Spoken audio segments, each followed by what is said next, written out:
Hi students, happy morning to all. Welcome to 7th standard video. I am happy to say this. We had completed term 2 book. Now we are going to see term 3. We are going to see term 3 book. Unit 1, Prose, Journey by Train. Journey by Train. This prose has two sections, section 1 and 2. Now we are going to see section 1 only. Okay students, shall we move? Okay. Journey by Train. This prose written by Jules Gabriel Verne. See the picture. He is the Jules Gabriel Verne. Was a French novelist. He was a French novelist, poet and playwright. February 8, 1828. February 8, 1828. That means he was born on February 8, 1828 and died March 1905. March 24, 1905. So he was a French novelist, poet and playwright. Verne wrote a widely popular series of scrupulously researched adventure novels.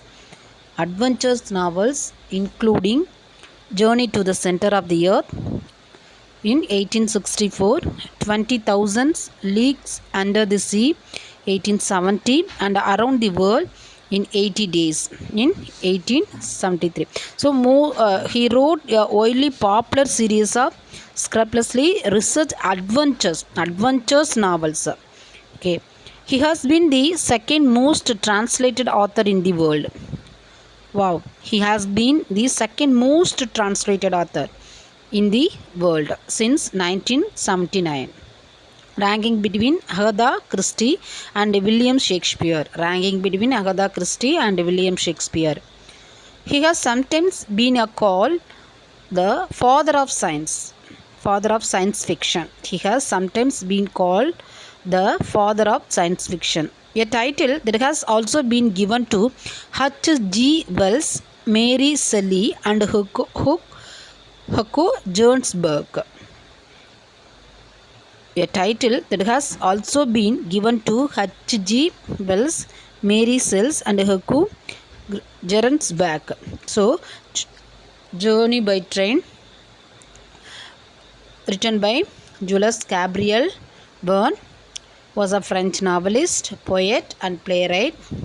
Verne wrote a widely popular series of scrupulously researched adventures novels. Okay. And he has been the second most translated author in the world since 1979, and he has sometimes been called the father of science fiction. Okay students, Journey by Train. This extract is taken from the classic adventures novel.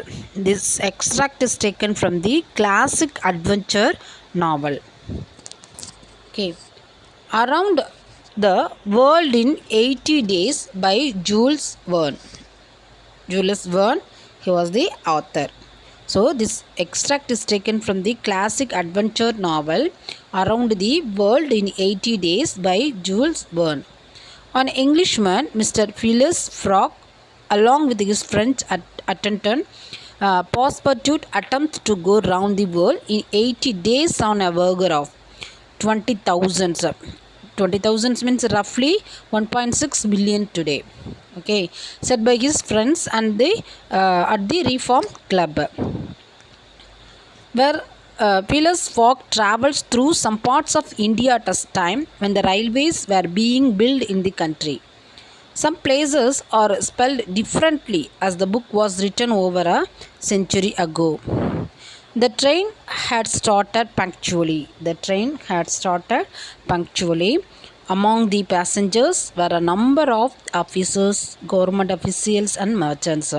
Among the passengers were a number of officers, government officials, and merchants.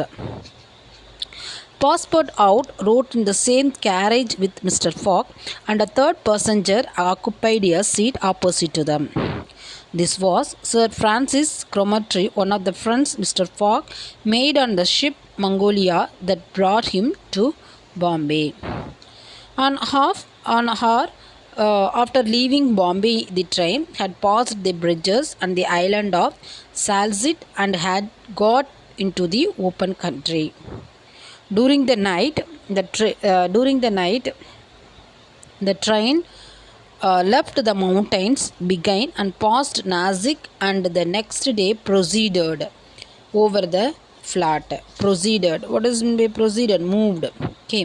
And the next day moved over the flat, well cultivated country of Handes with its struggling villages, above which rose the towers of temples. This reached vegetated area. Now the vegetated area is watered by many small rivers and clear streams, mostly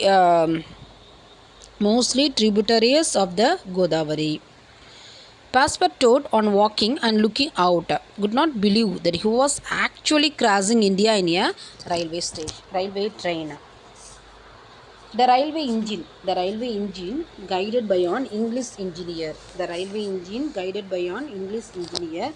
And fed with coal threw out its smoke upon cotton, coffee, nutmeg, clove, and pepper plantains, while the stream curled in spirals around groups of palm trees, in the midst of which were seen attractive bungalows, vigorous short and marvelous temples decorated by the rich work of Indian architecture. Then they came upon vast areas exciting to the line at which the earth's surface and the sky appeared to meet, with jungles where snakes and tigers lived. These creatures fled at the noise of the train. Then they came to forests where elephants stood, looked steadily with sad eyes at the train as it passed. Then towards at 12:30, the train stopped at Perambur. The travellers made a quick breakfast and start off for Agaskar. Then towards evening, the train entered the valley of the Shatpur mountains, which separate the Candies from Bundelkhand. It was 3 in the morning. Okay, students. Now, glossary. Proceeded means moved. Fertile territory, reached vegetated area. I give the Tamil meanings also. Please see the Tamil meanings also. Locomotive, railway engine. Horizon, the line at which the earth's surface and the sky appear to meet. Gazing, look steadily. Hasty, quick. Once again, we want to learn this. Proceeded, moved, fertile territory, rich vegetated area, locomotive, railway engine, horizon, the line at which the earth's surface and the sky appear to meet, hazing, look steadily, hasty, quick. Okay, students, thank you for watching my video. We will see in the next video. Thank you. Have a nice day. Thank you, students.